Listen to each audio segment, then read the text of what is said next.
High বন্ধুরা, তোমরা সবাই কেমন আছো? আজ আমাদের গন্তব্য পুরী। এখন আমি আছি চেন্নাই হাইওয়েতে। কলকাতা থেকে পুরীর ডিস্টেন্স প্রায় 500 কিলোমিটার। আমরা আমাদের জার্নিটা শুরু করেছিলাম রাত 3টে নাগাদ। গুড মর্নিং বন্ধুরা, এখন সকাল 8টা বাজে। আমরা বালাসর পৌঁছলাম প্রায় 250 কিলোমিটার অতিক্রম করে কলকাতা থেকে। রোড ট্রিপ আমাদের। এখন একটা হোটেলে ঢুকেছি, পেছনের হোটেলটা। আমরা এখন সকালে ব্রেকফাস্ট করছি। সুবিশাল কলকাতা চেন্নাই 4 লেন হাইওয়ে ট্রিপে 1টা নাগাদ পিপিলিতে পৌঁছে ওয়েলকাম হোর্ডিং দেখে মনে হলো এই তো পুরী পৌঁছে গেছি। হোটেলে যখন পৌঁছলাম তখন ঘড়ির কাঁটায় 2টো বাজে। হোটেল থেকে সমুদ্র সৈকতের ডিস্টেন্স ছিল 3 মিনিটের।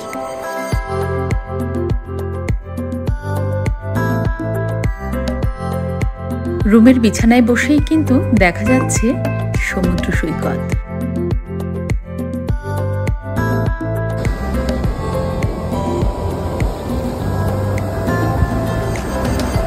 আর এই রুমটার দরজা খুললে বারান্দা থেকে দেখা যাচ্ছিল হোটেলের সামনের দিকটা।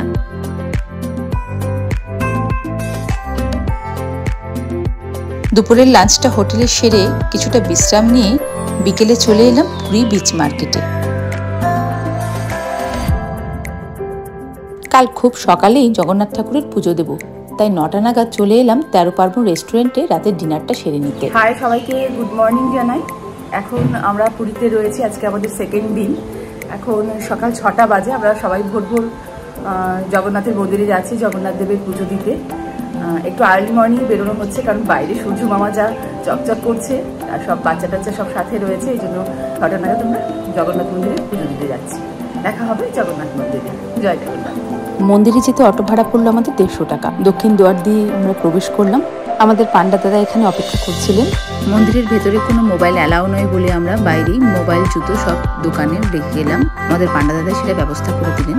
দক্ষিণ দুয়ারে খুব সুন্দর বসার ব্যবস্থা এখন তৈরি করা হয়েছে। হিন্দুদের 4 ধামের মধ্যে একটা ধাম হচ্ছে জগন্নাথ মন্দির, জগন্নাথ ঠাকুরের বাড়ি। জগন্নাথ মন্দিরে 4টি প্রবেশ দ্বার রয়েছে। আমরা এখন সিংহ দুয়ার দেখতে পাচ্ছি। নীল চক্রের উপর বাতাসের বিপরীতে খুব আশ্চর্যজনক ভাবেই জগন্নাথ মন্দিরের ধ্বজা উড়ে চলেছে। এই রোহিণী তীর্থস্থানের এখন আমরা দর্শন করছি অশ্বদুয়ার। অশ্বদুয়ারের দুই পাশে যে সাদা এবং কালো অশ্ব দুটি রয়েছে, কথিত আছে এই অশ্বের উপরে স্বয়ং জগন্নাথ মহাপ্রভু এবং বলভদ্র সৈনিক রূপে বসে আছেন।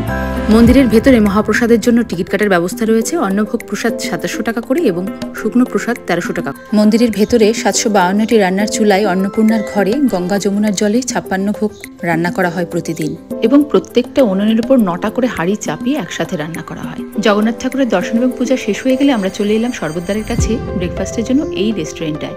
রেস্টুরেন্টের আইটেমগুলো ছিল যথেষ্ট রিজনেবল, পার প্লেট 50 থেকে 60 রুপির মধ্যে। তারপর আমরা চলে এলাম নীল সাগরের পাড়ে।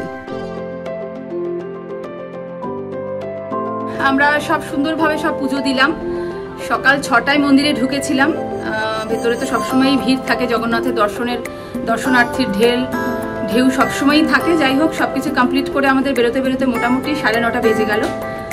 তারপরে ব্রেকফাস্ট করলাম। ব্রেকফাস্ট করে হোটেলের রুমে এসেছি প্রায় আমাদের 10:30 বাজে। এরপর দেখছি আমরা কি করি। আমাদের সাথে থাকবে এবং শেষ পর্যন্ত আমার ভিডিওটা অবশ্যই তোমরা দেখবে। হোটেলে কিছুটা বিশ্রাম করে আমরা চলে এলাম দুপুরে লাঞ্চের জন্য আবার 13 পার্বণে। ভেজ থালির সাথে অর্ডার করেছিলাম ক্র্যাব, শ্রিম্প ফিশ এবং চিকেন দো পেঁয়াজি। পুরীতে এলে ব্রেকফাস্টটা আমরা বরাবরই স্ট্রিট ফুড থেকে আর লাঞ্চটা রেস্টুরেন্ট থেকে করতেই বেশি পছন্দ করি।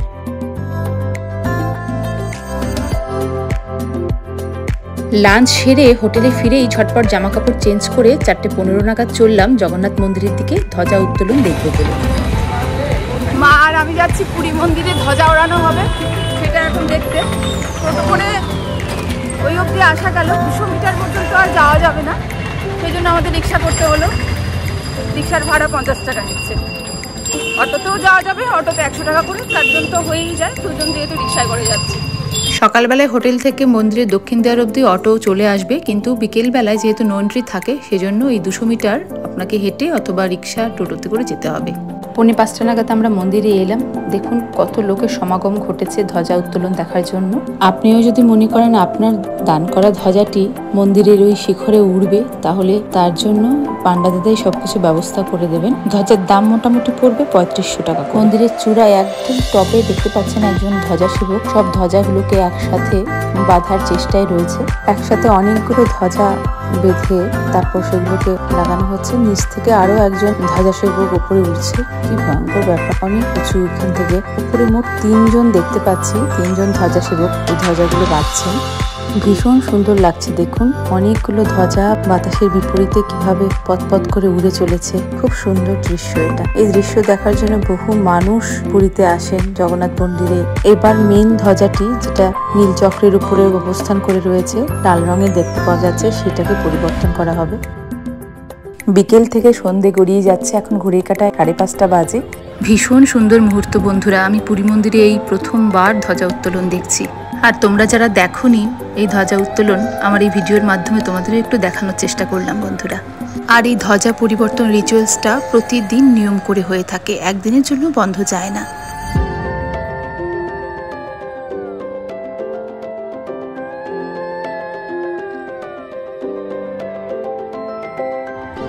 লাল ধ্বজা নেমে এবার হলুদ ধ্বজা উঠলো, দেখতে পাচ্ছেন?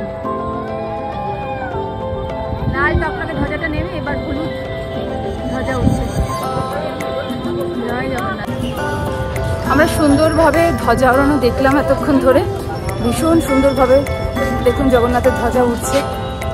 এখন হচ্ছে 5:30 বাজে।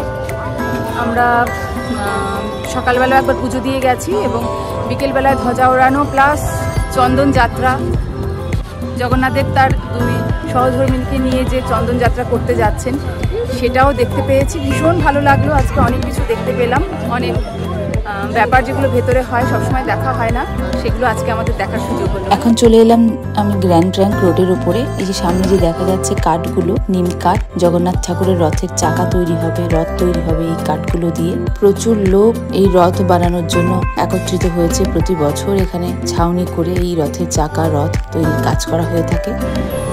সব কাঠ এখানে সব জমা হয়েছে, রথের চাকা সব তৈরি করা হবে। কাল পরশুর মধ্যে সব কাজ শুরু হবে। রথ তৈরি হয়ে গেলে এখানে রথ টানা হবে। তখন ভক্তদের এতই ভিড় থাকবে যে তিল পর্যন্ত দাঁড়ানোর জায়গা থাকবে না। শ্রীক্ষেত্রে সারা বছরই পূর্ণার্থীদের ভিড় লেগেই থাকে। অক্ষয় তৃতীয়ার পূর্ণ লগ্ন থেকে শুরু হয় ভগবান জগন্নাথ দেবের রথ তৈরির কাজ। প্রতি বছর আষাঢ় মাসে পুরীর জগন্নাথ ধামে পালিত হয় রথযাত্রা। এবছর আগামী 27শে জুন রথযাত্রা পালিত হবে। ফেরার পথে কিনে নিলাম পুরীর বিখ্যাত খাজা। আজ পুরো দিনটাই আমাদের জগন্নাথ ধামে কেটে গেল। হোটেলে ফেরার সময় পান্ডা দাদা আমাদের এই মহাপ্রসাদগুলো দিয়ে দিলেন। এরপর আমরা চলে এলাম হোটেলের পাশেই মিত্র ক্যাফেতে। অর্ডার করেছিলাম চিকেন চায়নাটাউন। টক ঝাল মিষ্টি স্বাদের এই চায়নাটাউন ছিল খেতে ভীষণ টেস্টি।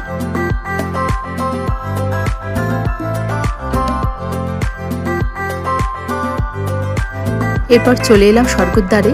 হিন্দুরা বিশ্বাস করে যে স্বর্গদ্বারে যদি তাদের মৃতদেহ সৎকার করা হয় তবে তারা স্বর্গবাসী হয়। আমাদের হোটেল থেকে স্বর্গদ্বার হাঁটা পথে 5 মিনিট।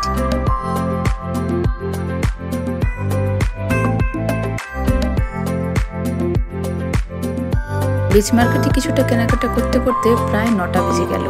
ডিনারে বাটার নানের সাথে অর্ডার করেছিলাম চিকেন ভর্তা, চিকেন দো পেঁয়াজা, মিক্সড ভেজিটেবলস।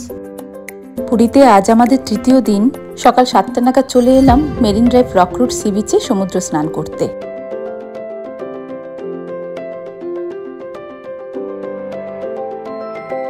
আমরা প্রায় 3 ঘন্টা সমুদ্র স্নান করলাম। সমুদ্র তটে ছিলাম। জুডোমিটি তো আসতেই চাইছিল না।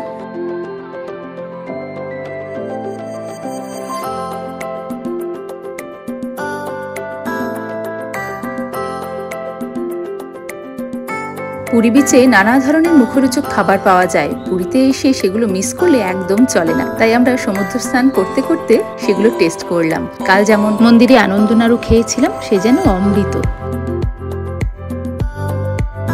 1:30 নাগাদ পান্ডা দাদা আমাদের জন্য মহাপ্রসাদ নিয়ে এলেন।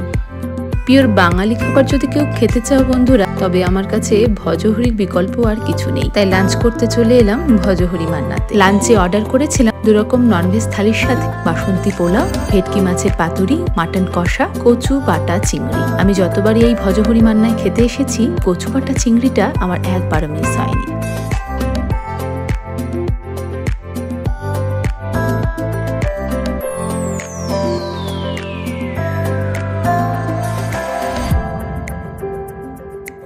সি বিচে কিছুটা সময় কাটিয়ে তারপর চলে এলাম সিগাল রেস্টুরেন্টে রাতের ডিনার নেব বলে।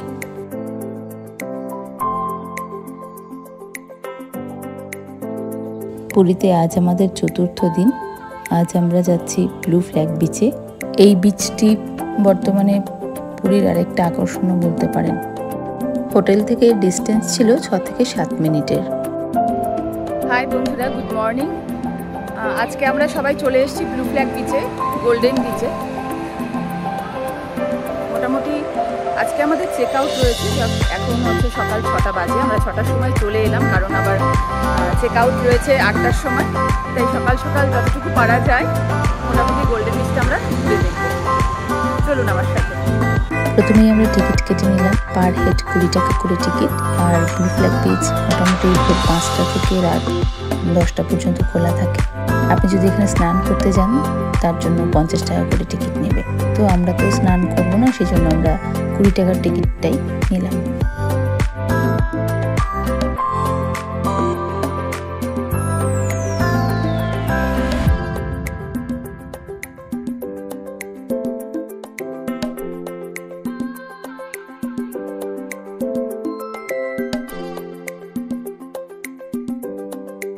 এই গোল্ডেন বিচ এতটাই পরিষ্কার এবং এর জল এতটা পরিষ্কার যে সে কারণে এই বিচটি ব্লু ফ্ল্যাগের সার্টিফিকেট পেয়েছে। তাছাড়া এই বিচের আরেকটা বিশেষত্ব হচ্ছে নিরাপত্তা। ভীষণ সিকিউর এই জায়গাটা।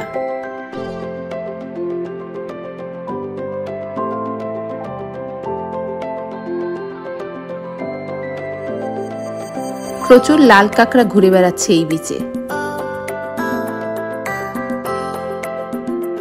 এই নীল বোর্ডটাই খুব সুন্দর করে রেট, টাইমিং সবকিছু দেওয়া রয়েছে। আমব্রেলা নিয়ে বসতে গেলে এখানে পার আওয়ার 50 করে লাগবে, ভলিবল খেলতে গেলেও পার আওয়ার 50 করে লাগবে।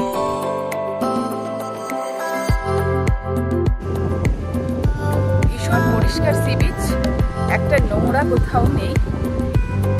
এই জন্যই এর নাম গোল্ডেন সি বিচ বা ব্লু ফ্ল্যাগ বিচ। ভীষণ সুন্দর, আর এখানে ঢেউগুলো না ভীষণ বড় বড়। জুডোমিঠি চলে গেছে ওর মিমির সাথে জলের ধারে, সমুদ্রের পাড়ে। আর এই যে সব বসার সিটগুলো রয়েছে, 50 রুপি করে নেয় পার আওয়ার। এগুলো আমব্রেলা বা ছাতাগুলো টানিয়ে দেওয়া হয়। সেটা আমরা আর্লি মর্নিং এসেছি, এই জন্য ছাতাগুলো এখনো টানানো হয়নি।